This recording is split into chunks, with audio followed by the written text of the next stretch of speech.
So Monique covered a lot of things, but I do have to thank Monique and the Winnipeg Public Library for partnering with us once again. This is a first of what we hope to be a series of events of oral history in the arts, where we examine different ways that oral history has been used in creative ways. We're kind of hoping to inspire would-be oral historians out there to start their own projects. Like Monique said, I'm Kent Davies. I'm the audio tech at the Oral History Center, but I'm also a host of Peg City Groove on CKUW 95.9 FM, where I do kind of a local music, what's going on show for the last decade. So tonight we're going to discuss oral history and music journalism, again, two of my favorite things. We're joined to make this all happen. A writer, author, editor, musician, what else? You got a million things. Really decent ball player, good hockey player. Yeah, passable.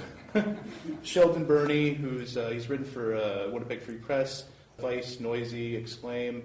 But his most recent work, which has been getting a lot of traction, has been Missing Like Teeth, an oral history of the Winnipeg underground rock scene from 1990 to 2001. And it's just the perfect example of fascinating, relatively unknown history. Because I know some of this because I was hanging around a community radio station for 10 years, but I don't know most of it. And it's an incredible work to capture all of that. So how we're going to proceed tonight is I'm going to ask Sheldon a series of questions about Missing Like Teeth, the Winnipeg music scene, the process of making the book. But if you want to ask questions while we're doing this, feel free, put up your hand, and we can do some follow-up questions as well. I guess we can just get started, but let's hear it for Sheldon Birnie, everybody.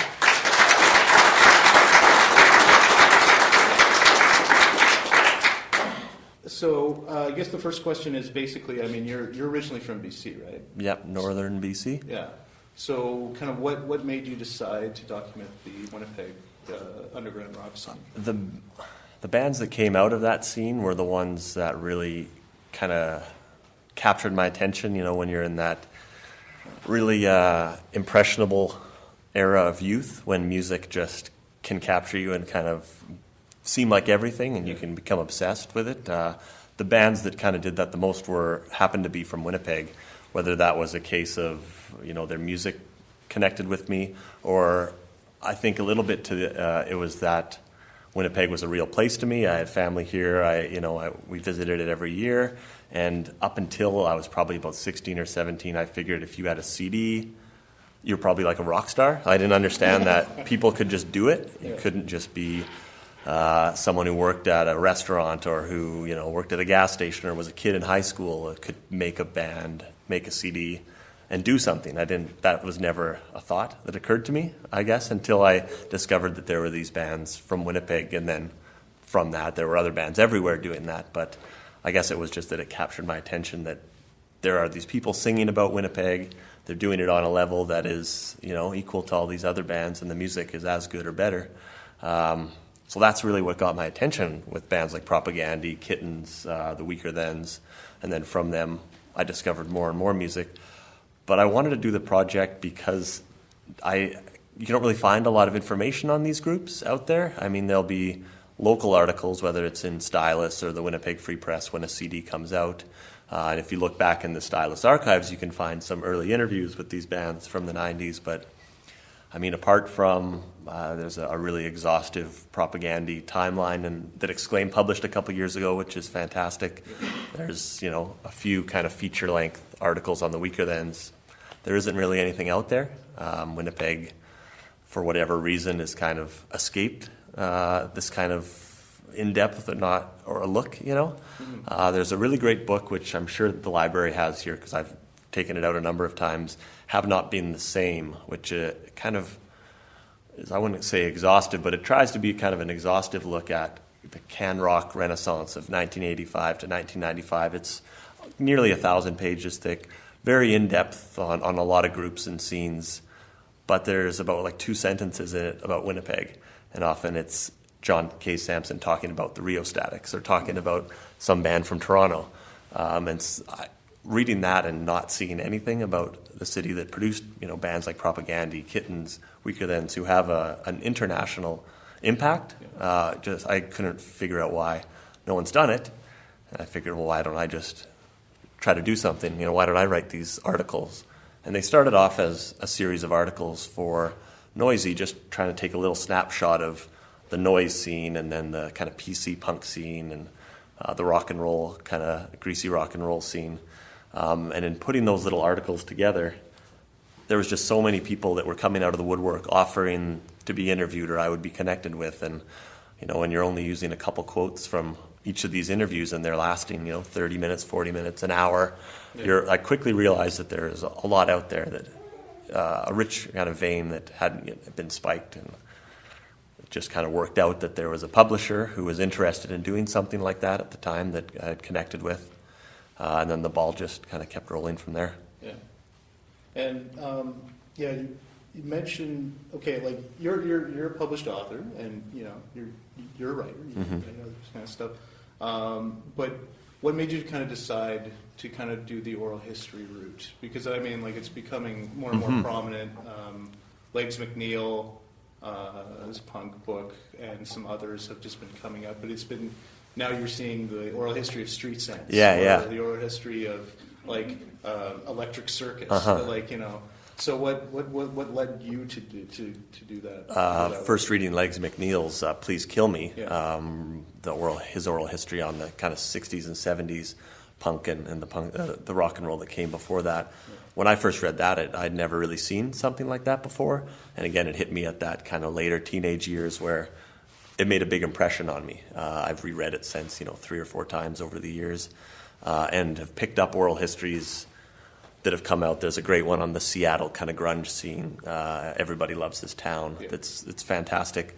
I think it's just as a reader, it's a really interesting way of digging into a scene or a time and place because you get all these different voices telling you. You don't have an authoritative author telling you how everything was and throwing in quotes that back up their kind of thesis or their idea. You really can get a lot of different people looking at one moment in time, especially if they're with the punk ones and the grunge ones. When there's something that someone who's seen from afar in the headlines, you can get 5 or 6 people recounting that as it happened to them or their memories of it. And I guess it gives a more in-depth view, or it appears that way. It's also easy to read, I think, is why people like them, because you get these quick little snapshots of what people say happened or what they recall. As far as why I wanted to write it that way, I don't think I would have been able to do it, and it wouldn't have been interesting to people if it was me telling people how some time was when I wasn't really there. I think also with the people I interviewed, the fact that it was going to be presented in that way as an oral history, I think a lot of that got people to buy into the project a lot more than if I said, I'm gonna tell your story. The oral history platform allows people to tell their own story with the author or authors, depending on the book, kind of acting as a guide almost, rather than a authoritative figure who's telling it like it is. You're kind of shaping the way the story goes and kind of trimming it so it fits into a narrative, but you also are taking a step back and letting the people who were there tell you how it was. Yeah. And it's probably really difficult to because there is no real authoritative figure on that scene. Yeah, it's not like just one person. Like you can't do a biography that just encompasses all this whole thing, right? Mm-hmm. So where did you go? Like who are the characters that you're like I need to talk to these people in order to get this for history? Sure. For me, the starting point were the 3 bands that I mentioned earlier, Propagandy, Kittens, and the Weaker Thens. For one, because they were bands that hooked me, and they were 3 successful, or I guess as successful as you can be in a very independent groups in Canada. But they made a splash outside of the perimeter. You could get those records when there used to be record stores. You could get them in Dawson Creek, BC, or at least you could mail order for them. They toured outside of Winnipeg. Or in Propagandy's case, continue to play outside of the city. So for me, I figured that would be a starting point of interest for myself, but hopefully for prospective readers who might live in Toronto or might live in Vancouver who are, a big Weaker Thans fan or a big Kittens fan or Propaganda fan. It might be a point of entry for them to want to read more about their favorite band and in the process learn about this whole ecosystem that allowed those bands to come up and exist and thrive. So focusing to start with on Propaganda, the Weaker Thans and Kittens, they all also have kind of their own, a little scene or sound within the underground scene that you can explore. So Kittens, you had kind of the noisier rock like Meat Rack before and during. You had Stag Mummer was a contemporary. Ken Mode, who won a Juno for metal, there would be no Ken Mode without Kittens coming before them kind of thing. So that allowed me to explore that kind of angle. Weaker Thans, you had a little bit more of the pop, indie kind of sound, pop punk indie stuff like the Bonaducci's, contemporary bands kind of like that. And then Propaganda, you had more of the Albert Draft Night punk kind of thing. All of those bands would have played together at the time, not because they sounded alike or because they were best buddies, but because there's only so many people going out. I think that's still the case to some extent, going out to shows on a Wednesday or Thursday night in Winnipeg, that you kind of have to share stage space. Maybe you're sharing rehearsal space. So while the stories and the sounds are kind of separate, they're all very intertwined. I mean, it does have that kind of small town thing to it. Mm-hmm. And that's somebody told me one time we're in like Toronto and something like that. And somebody said blatantly, there's no rock stars in Winnipeg. Just because you can't exist. Yeah, you could try to pull a rock star attitude, but it won't last for very long. It's really hard when you're up and coming. It just doesn't seem to work the same way. No. Because it relies on everybody to make it work. I mean, successful bands, you need that successful network. So who are some if you could name like four names from Missing Teeth that basically kind of were the pillars that basically held the whole thing up, because there's quite a few would-be historians in there that kept track of the whole scene back in the day. From the Weaker Thans, John Sampson was a fantastic resource. He's just a really nice guy, and happy to talk not just about his band, but about the scene in general, and also the city of Winnipeg. He has a lot of thoughts on what makes Winnipeg a unique place to create art and to create music. So he was very helpful, also connecting me with some other people. Who else do we have here? Chris Hanna from Propaganda, I've interviewed a number of times over the years. Was really interesting, giving me a look at the earliest part of the scene. His take on it was, by the time our band was playing, everything was boring, but what you should have looked at was the late 80s, because the late 80s was when Winnipeg was really happening. So that was an interesting take. A band that I kind of focused on a little bit throughout that maybe people remember or don't is Malefaction, and they're kind of the only metal band that gets a real look in here, because they were actively putting on shows with a diverse bill, and they started in 92 or 93 and kept going until the 2000s. So they were kind of a thread that tracked throughout it and played with bands from every scene, even though they were an extreme, can't understand any word they're singing kind of metal act. Travis Tomchuk, who's the singer, or was the singer in Malefaction, was a fantastic resource, because he's a historian. He's an oral historian, so he had tons of information. He had dates where a lot of other people were really foggy on the subject, because maybe they were in their 20s and drinking a lot, where he was sober. He was straight edge and kept notes and kept detail, and has that historian's mind or way of looking at it. So he was able to give me a ton of names and dates and put me straight on, no, that show actually happened in January of 1993. Which, to do something like this, it's great to have someone like that who you can then, this person said it was way over here, and this person didn't remember at all, but he was clear it was within this 30-day period. So to tie dates together for the chronology, he was fantastic. Kind of sometimes difficult. I mean, obviously, oral history, that's some of the things that, one of the challenges in oral history is basically the, we value things the same way, or the story's the same, but the dates fluctuate, and there is that kind of fog of memory, right? Yeah, and I mean, for a lot of these folks,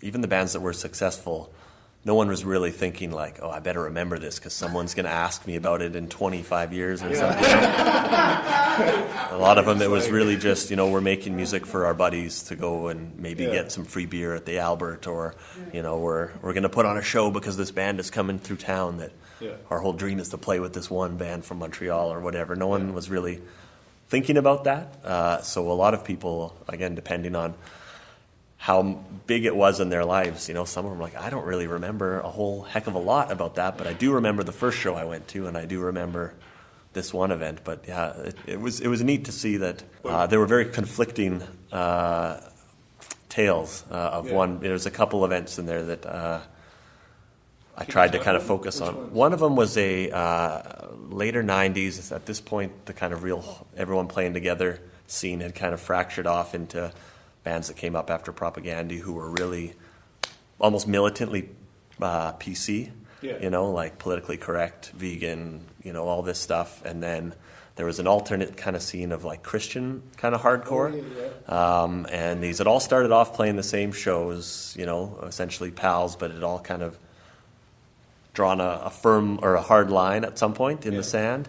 They'd still end up playing shows together somehow. And there was a house show that was some band from Quebec, Rise, I think they were called, were touring through and were playing a house show on one of the punk houses on McMillan, and it ended up into a huge yelling match about God and philosophy and all this crap on the street in the end, and the show never happened because these two people just took their positions as a band, singing about stuff in the early 20s way too seriously, and just ruined these guys from Quebec who were probably, just looking to play a show and sleep somewhere.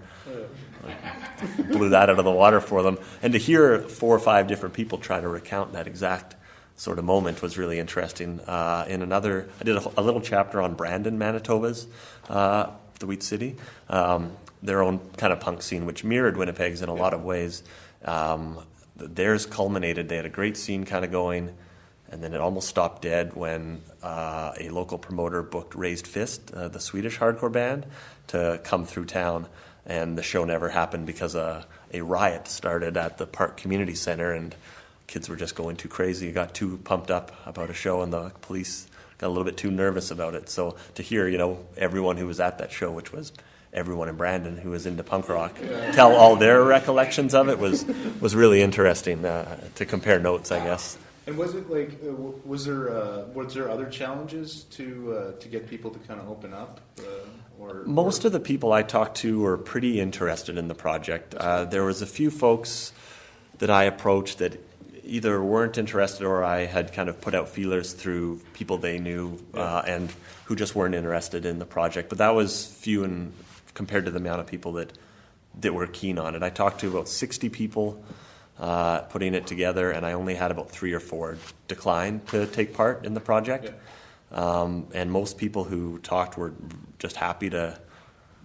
They were again like, "Whoa, someone is going to try to write a book about those dumb bands that we were in." It was. They were really just happy to put their 2 cents into it, or to take a trip down memory lane. Some folks, it had been years since they'd even really thought about the bands that they'd been in 20 years ago. So. From all the people I talked to, everyone was very, very helpful, and also helpful in connecting me with other people. I would always ask, who should I be talking to? Who would you recommend I talk to for this project? And pretty much everyone was very forward in like, oh, you should talk to this person. I've got their email, or do you know this person? No, you don't. That was your process where you basically you talk to this person, and they'll tell you who you should talk to because totally. I would start with the folks I knew or I'd interviewed for the first couple articles, which were Propaganda, the Weaker Thens, a couple guys in the noise scene, and just did that backwards, kind of tracing who should I talk to, who would if you were reading this article, and then if you were reading this book, who needs to be in here, kind of thing. And if I knew them in some way, I'd say, okay, I've got their Facebook or whatever. And if I didn't, then they would contact them, or they'd give me their email or their phone number. It worked. Without the people's buy-in, the project wouldn't have got anywhere, really. For sure. But we talked about how Winnipeg's a small town. Yeah. Everyone's connected. How do you stop? Well, that's the thing. Because you're just going to keep interviewing until you've got everybody. Really, it was I tried to keep it between the ditches as much as possible, but there were a lot of happy accidents of, a band I'd never heard of, but that after 3 or 4 people mentioned them, well, I got to take this side road and go investigate this a little bit. I didn't have a firm narrative in mind. Kind of like indexing while you're going through Yeah. this and being like, well, if they mentioned this band, and this band was huge and influential to all these bands, I have to. Yeah, it was really, taking, if enough people, which was 2 or 3, if 2 or 3 people said, oh, you got to talk to this person, I would, do a little bit of research and, oh, yeah, okay, dig through the Stylus archives to see if there were any interviews. Who like, can you talk about one of the bands that that were influential and were just totally not on your radar? Not on my radar. I wouldn't say that there was a huge amount that I connected with that would have necessarily been like big influence, but there were certainly interesting stories that I didn't have any clue about. Raw Sewage was one of them, a band that I would have just loved to have seen.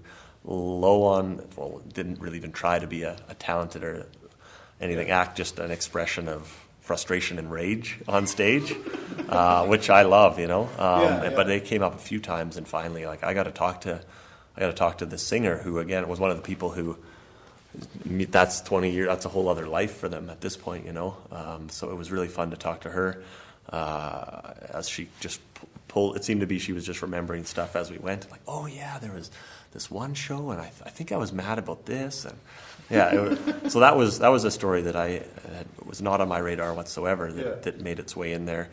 Breath grenades were another one. I was familiar with breath grenades, familiar with Don Bailey, but never really realized like how unique a band they are and were, whether they fit in that at that time or fit in now. It was something that's its own kind of thing, and people are still trying to figure that out. Yeah, and at first it was kind of like, okay, for sure I'll mention them, or they'll talk a little bit about it. But again, talking to people and hearing other people's stories of that one show or that time the Breath Grenades did this or whatever, eventually it just mutated into its own short segment. Yeah. Was there a band that you, for whatever reason, you couldn't get, or somebody you really wanted to talk to you but you weren't? Yes. Kittens was a huge band for me. I connected with Jamil Russell, who played bass with them from the time Tiger Comet, their first Sonic Onion record, came out through to the end, and he was involved in a number of other really interesting projects. I connected with him and a lot of people who were, I guess, kind of in the Kittens universe, the guys from Meat Rack, the guys from Ken Mode, but I couldn't convince, or my connections couldn't convince Sean Fedorchuk, who was the brains of Kittens, to talk. I guess he's got his movie or his graphic, he does effects for movies now, and had started doing that in Kittens by doing their music videos, these very surreal, bizarre music videos. And to him, I guess the band is it's just in the past, The drummer, who is the longtime partner of his in music, had passed away in 2005, I believe it was, or maybe 2008. And so I guess for him it was just, that's in the past, and I'm not really interested in checking that out. But I would love to just talk, even off the record, talk to him about it, because I love that band, and it was the one that kind of, because it's like, it's one. I considered it kind of a white whale the whole time. He's wearing a shirt right now. Yeah. And it's funny because maybe not international appeal, but everybody agrees, on a few bands in Winnipeg that that was one of the best bands that's ever going to come out of Winnipeg. So that was a big one. I really wanted to do that, but luckily there were enough people who, like Jamil was key in kind of shedding some internal light on it, and there were enough people that came up and saw them develop from the Bat Sweat into Kittens, who just had nothing but were and still are blown away by that band, who were able to share their insights, that I was able to string a bit of a narrative together for it, but I would have loved to have talked to him a little bit more. There were a few other folks, but he was the big one that I wanted and just couldn't get. Yeah. Do you think you might try another day? Yeah, absolutely. Again, will there be a revised copy of that? Or I don't know if there's enough interest in, but I'd like to. I mean, if there's I did 60 interviews for the book. I could easily have done 90. if I had time and if there was room. Was that the whole factor? Like, I'm only going to do this for a year, and then. Well, we just had agreed on a timeline for the book when we set out to do it. Yeah. The publishers also were pretty keen on a maximum kind of word count. Yeah. They weren't willing to go 400 pages deep. 230 they were comfortable with. So based on how deep they were willing to go, what their projections on interest were, and what their projections on timeline were, that's really what dictated it. And also what we could rein in, so it wasn't just I wanted to try to keep some sort of narrative flow throughout, rather than just let's interview every band in Winnipeg that ever existed kind of thing, because you could do that and it would be, I guess, maybe interesting is the wrong word. It would be good to have those stories on record, but how would you slog? Historically accurate. It would be historically accurate, but it might not provide a storyline that moves to keep a casual reader's interest or a writer's interest. Now you're talking about that, and you had to keep the word count low. Are there things that you've left out of the book that you really wanted to be in there? Or there were a lot of stories that you can tell here to these people. There were a lot of neat anecdotes about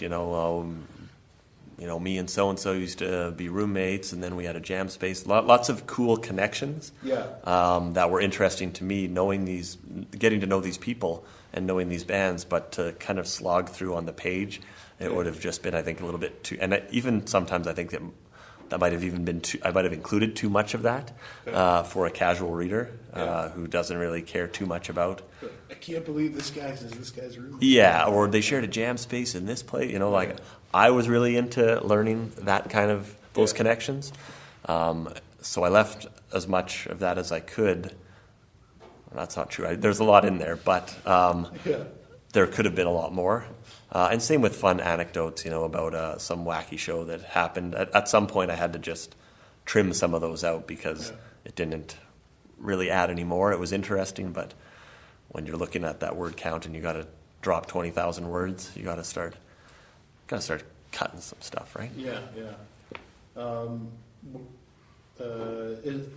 Looking back, was there any kind of regrets in some of the chapters, or?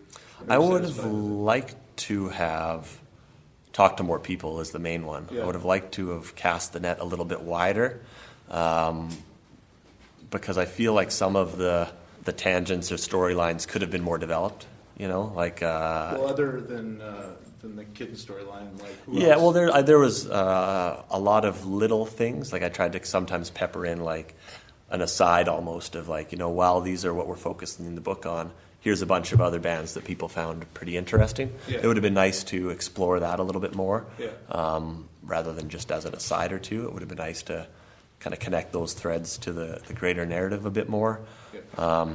Could have looked a little bit more into kind of some of the indie pop bands that were playing. Bell was one of them that were playing kind of alongside the Bonaducci's. Some of their members were and now are married to each other, but I couldn't get two of the key members there.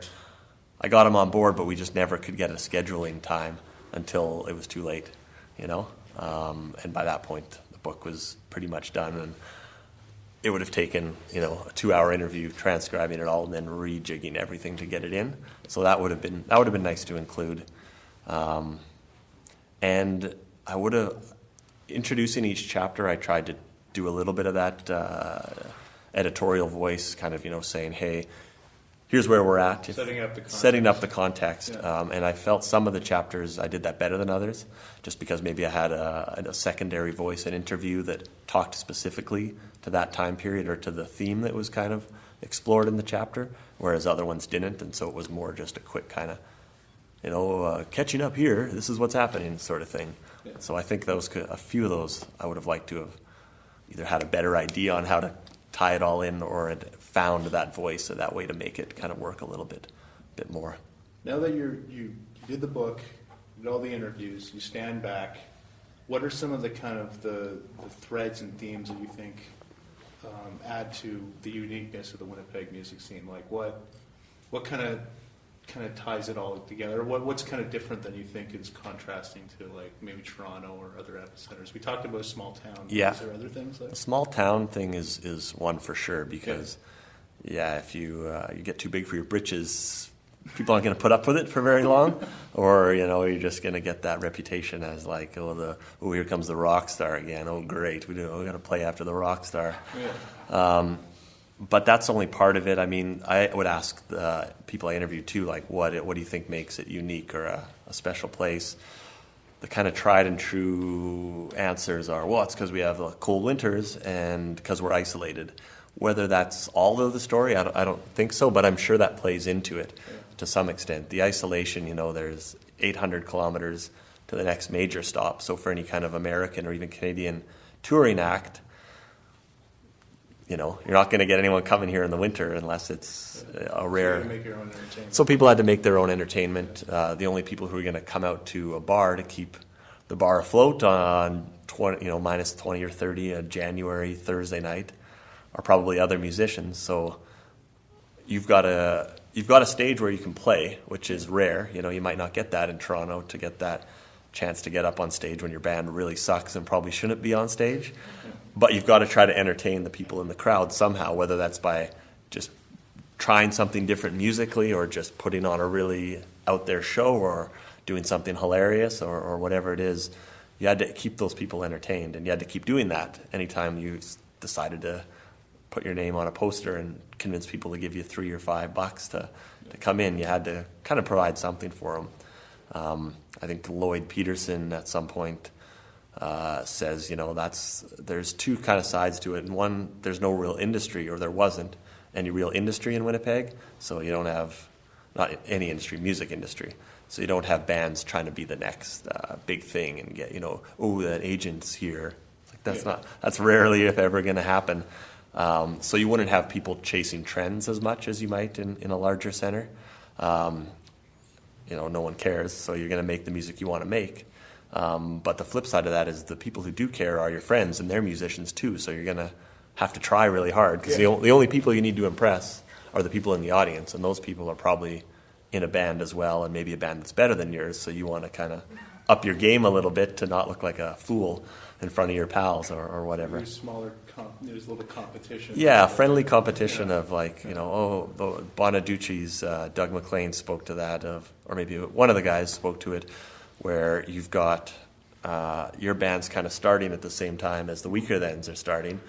John K. Sampson had the pedigree of being in Propaganda, who were on not a major label, but an indie that had recognition. So suddenly, he likes our stuff, so we're going to try a little bit harder. And they put out an album. He likes their lyrics and talks them up. So everyone's just kind of incrementally inching the bar up a little bit higher for each other. And the fact that it's for each other, I think, is the main thing. You're not trying to impress an industry guy or a big Exclaim writer who's going to be at the show. You're doing it to impress the other artists in the community. I've always found that that was one of the funniest things, is the fight for who doesn't want to be the headliner. Yeah. Because it really didn't. Because if you had a good album release, you would have some really great bands on the bill to make sure you get people out, and then they would just bring their A game. Yeah. And you're just like, oh. But were there other aspects of the uniqueness? Yeah. I think that led a lot to what we already discussed, to people trying to make the best music they could, and the isolation factor again played to bands that would come through town. Early in the 90s, you had a lot of bands coming up from, say, Minneapolis, because it was a close hop, or people going down to Minneapolis rather than anywhere else. So you'd get kind of weirder influences coming up into Winnipeg, or maybe it was just the band that came through and blew the 5 people away who were at the Albert that night or at the Spectrum or whatever. So I think you got a weird influences coming in, and then mixing in the basements here that you might not get where you have every option of seeing whatever band, because you're in Toronto or Montreal or Vancouver, where there's tons of bands coming through all the time. You waited a couple months to see that big name that you really were excited to see, and that, whether it's just you hyping that up, that might have made a bigger impact on you. And so you'd have bands like Meat Rack or Kittens, who are clearly kind of influenced by that noise sort of thing, and then made it their own by just, being in this isolated void in the, what did one guy call it, an ice storm or a small little island in the middle of a giant ice storm. So you'd have that kind of isolation. You get to take an idea from another place and then kind of twist it and make it your own. And you had the time to do that because it would, what else are you really going to do? Because there's always led to I think more significantly better albums where it's like I don't want to go inside. Yeah. I just want to tinker away at this song until I get it just right. Yeah, and there's not as much pressure to get out and jump on the touring cycle again because all that means an 8-hour drive anywhere to start. One of the other unique, cool things that you did throughout the book was there was peripheral histories, where you're talking about the rise of kind of the DIY culture that was also in it.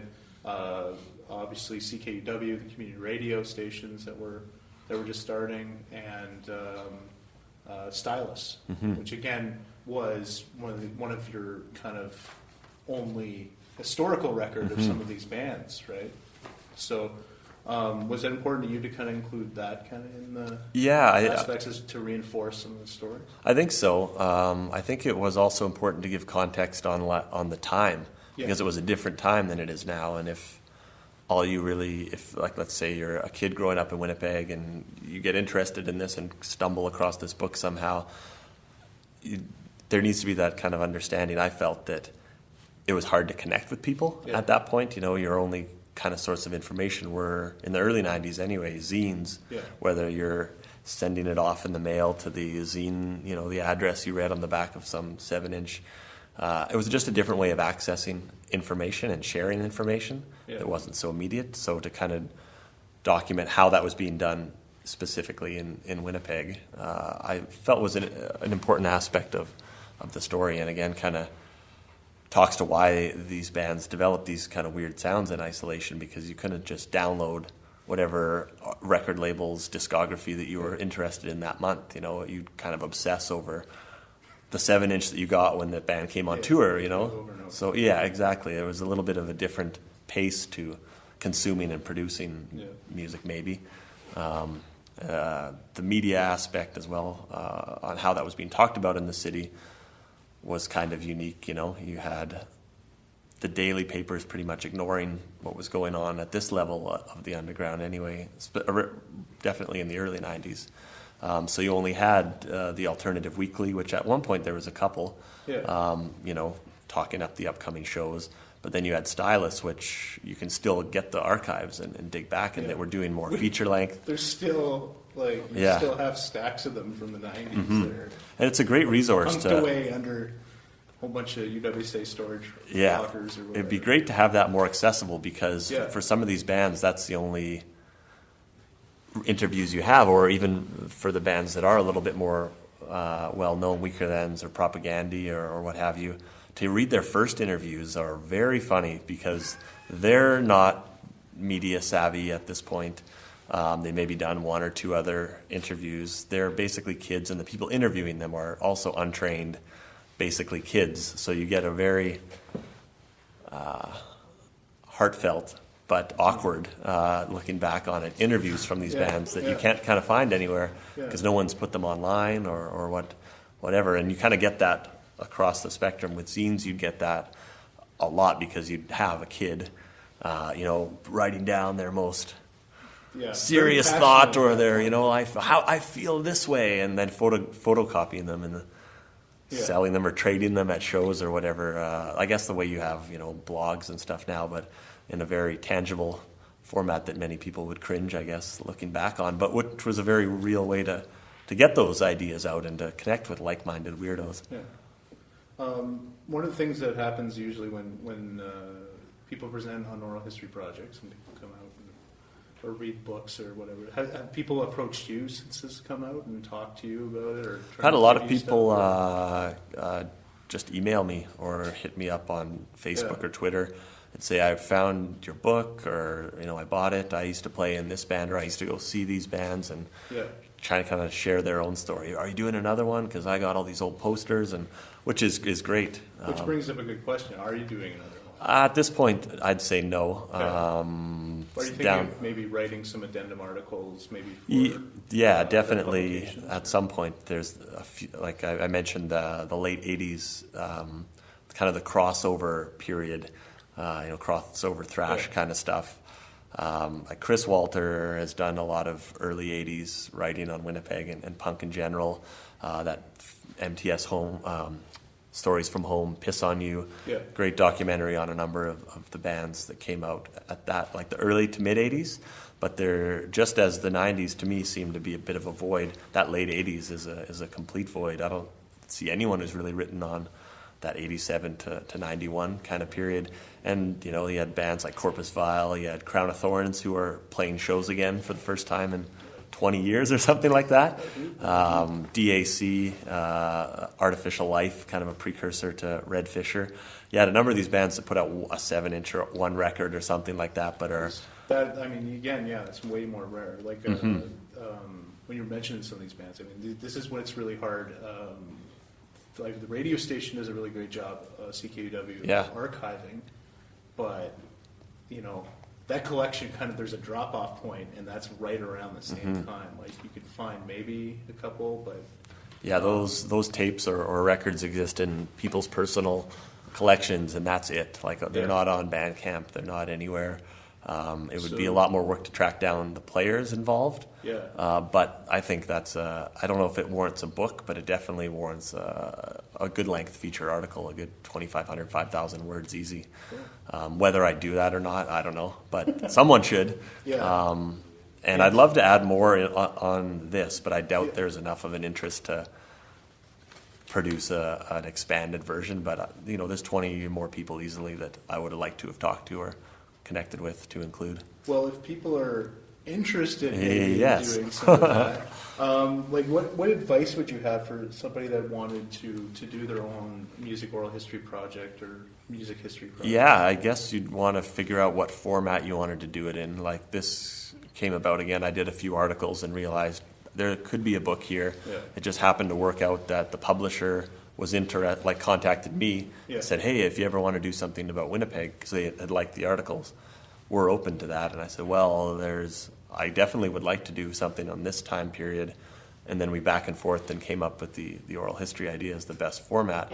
So that's one, but I mean, you could do a series of podcasts, you could do a series of articles if the subject was a little bit more narrow. If you knew what format you wanted to have it in, then I mean, from there it's just a matter of walking over and talking to you at the Oral History Center and getting it going. Not having a kind of format in mind, and having, I want to do something. If you always want to do a kind of vague deal, it's going to be hard to make it happen. But if you have I want to do a book or I want to do a series of podcasts, then that first step. You have your end game. Yeah, you have an end game. Then from there, or with enough wiggle room to see. Yeah, because the story will go a different way than you plan. Like somebody, you might have to retrack and then go to that band that people keep mentioning, even though you're not aware of it. Yeah. For research, like I mentioned, Stylus is a huge one. But for people that would want to research the music scene, did you go back into some of the Free Press archives or try some of that? I knew the only time I really broached that was with the Brandon chapter, where they have, because there was the front page of the Brandon Sun was riot at the Park Community Center, punk rock band involved or something like that, and people kept quoting a different headline to me or a slightly different headline, but it was on the cover of the newspaper the next day, so I was like, can I get the cover of this newspaper? And so they sent me the PDF. They didn't get back to me in time on whether I could use it, so it doesn't appear in the book. And I could be wrong, but I believe they tried to get Raised Fist again and also failed. Something bad happened again. Or they blew it somehow, or there was a storm or something. Like, they tried twice and failed both times, so it wasn't meant to be. They blew something was up. It was too much, as one guy said. It was too much for Brandon to handle. Too much for Brandon. Really, I just want to open up to the floor if anybody wants to ask Sheldon some questions about the book or about oral history or about any of these things. I feel like we've been nerding out for a little while, so I'll just open it up to the floor here. I mean, obviously I've done oral histories from different projects, but you talked about these bands in the 80s, and getting the word out about their performances or shows are a lot different today than versus the 80s or even into the mid 90s. Yeah, I yeah. mean, it was a lot different. So, in your interviews, did they talk about how they got their word out? Was it just posters, or did they actually have to pick up the phone and call their friends and family to come out? That raises a couple interesting points. Just promoting a show was a lot more. You were out there. If it was -40 or if it was +30 in mosquitoes, you're taping hundreds of posters to light poles and passing out handbills at shows the week before. So if there's a show you're playing Friday at the Albert, you're probably going to the Albert Thursday with a stack of handbills to give everyone, oh, come and check out my show tomorrow, or hitting up a few shows, hyping the show at the West End next week. You better, if you like this, you better come to the next one. A lot of word of mouth. You might include a phone number or something on a poster if it was at a weirder venue or a house show or something like that. It wasn't just, click friends list, click invite, maybe people show up kind of thing. There was a lot more getting out. Hustle. You had to hustle a lot more just to get people into the venue. Yeah. And then to set up the shows for these bands that went outside of Winnipeg to tour was a whole different thing, because up until the mid-90s, pretty much no one had email. And then starting the mid-90s, the people who had email were university students. So they had a leg up if they could connect with other university students. But otherwise, you were picking up the phone and spending a lot of money on long-distance calls and postage to send your tape to someone at these other towns.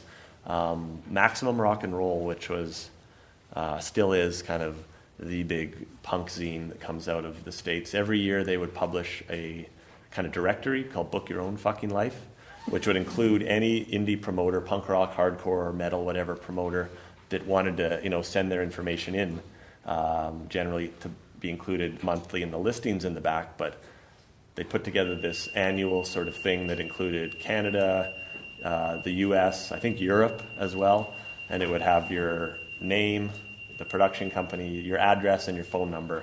And so to book your tours, Red Fisher or Propaganda or any of these guys could talk about, you'd just be phoning these places, trying to set up 3 or 4 shows, and then you'd likely just jump in a van and try to book the shows as you went. You'd be somewhere and you'd be at the gas station calling ahead to make sure the show is still going on, or to try to get a show in the next town.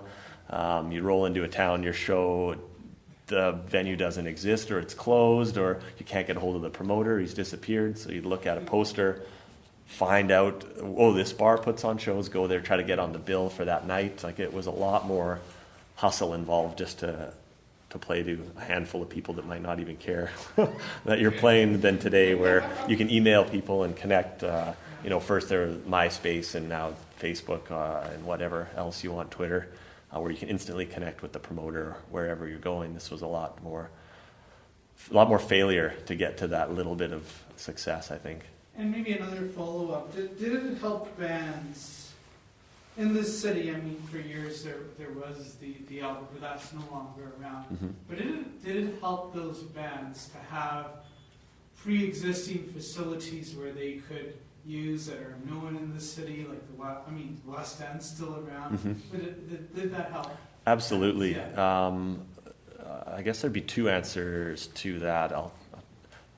Talking straight to the venues, without venues like the Albert, the West End, which at the time was a little bit more just like a community center, where the bands would they'd book it, they'd pay their $500 or whatever, and here's the keys, no drinking or whatever, and they'd run the show themselves. It was a lot more like that than it is today. Having those spaces that were available to, again, kids to put on shows, or to bands that probably had no right getting on stage. The Albert was very open to giving people a shot when they probably should have been practicing a couple more months. But having places like that where you can get up on stage and fail, I think is more important than having a place where you can go and present your polished product, because it allowed people to figure out what works and what doesn't work in real time. You get up on stage and you bomb, but that one song really clicked, So you develop a little bit more, I think, organically, having places like that. And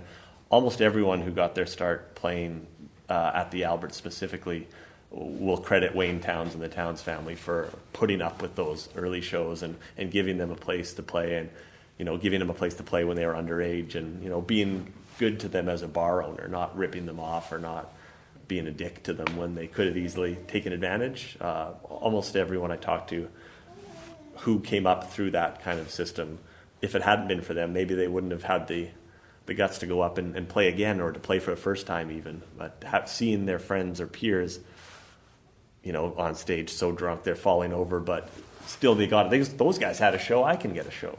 If everything is already polished when you see it, I think it discourages a lot of people from trying, just for the fear of failure. But if you can watch people fail in real time and try again, then it gives you the opportunity to do so.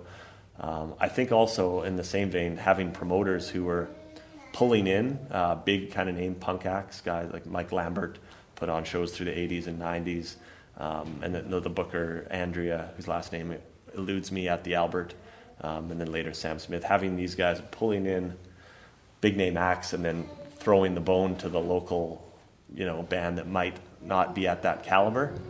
Propaganda early shows opening up for Fugazi or for NoFX when they could barely get through a set without falling over, or finishing a song necessarily, really gave those guys opportunities that in another center you might not have gotten, because you would have been competing with all these other acts to be the most polished and open for the big touring band or what have you. So I think it was the venues and the promoters who really made it an accessible place to get up on stage and make an idiot of yourself in front of 100 people. Any other question? I have a librarian question. Mm-hmm. I guess two. I'm curious where the recordings are now. I have them on my computer, Okay. because they were all done on my iPhone, I think, pretty much with the voice recorder app. So they're not great quality. They're not like archival quality by any means. The transcriptions are all in Google Docs.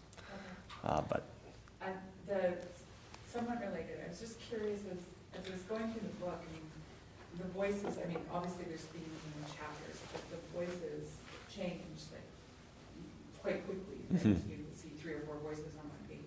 I'm wondering how you kept everything, what you used, or what was your sort of system for keeping everything organized and being able to pull and know what you had pulled, and I'm assuming you had files for each person that you spoke to, but then after a while, you start pulling and grabbing things, and I'm wondering how you marked what you had already grabbed so you didn't grab it again, or what you did, what your work process was because the book reads wonderfully, right? And to me, I look at it and I'm like, oh, it's such a pleasure to read. And underneath that, I think that must have been a nightmare in particular, right? Maybe it wasn't, but I'd like to hear. As far as organizing went, there was just a bunch of Google Doc files that I could access wherever, but I would group them, people in the same bands I would keep in the same file, just so maybe I couldn't remember exactly who said it, but I know one of the people in this band said it. At first I had much more larger files with way too many people jammed into it, but then kind of started to narrow it down to people who were connected in some close way, that maybe like Jason Tate from Red Fisher and the Weaker Thans I had with John Stewart and John from Red Fisher and John Sampson. So if I needed one of theirs, they were all in one spot. As far as laying it out went, I use a program called Scrivener, which is a word processor that really it's very user-friendly in the ways that it allows you to lay out a document in progress. And I haven't even begun to explore what you can do with that format or that that program. But it's very user-friendly. You can really see what you're doing. If you're a more organized person than myself, there's a lot of ways that you can color coordinate and tag things for really easy access. But I'm not very organized in that regard. I would just know that I'd used it or thought I'd used it. Going through the drafts was where I found that, I've said that. I've used that quote already. Or where's that quote I'm looking for? I don't have it anywhere. Oh my God, I can't believe I left that out. But it was just by going through the material over and over and over again. So I wouldn't recommend that to anyone unless that's how you work. But Scrivener I would recommend to anyone. I think it's like $60, but it's a great program. Has your impression of Winnipeg changed based on anything you learned from any of your interviews? Not really. Like I've lived here for 10 years now and spent plenty of time here before I moved to Winnipeg. I guess in some ways maybe my view of what Winnipeg was like in the 90s was maybe a bit of a romantic kind of view, you know, like getting to know it through like the Bonaducci's and the Weaker Thans and some of these other really poetic lyricists' lyrics. Really paints a picture.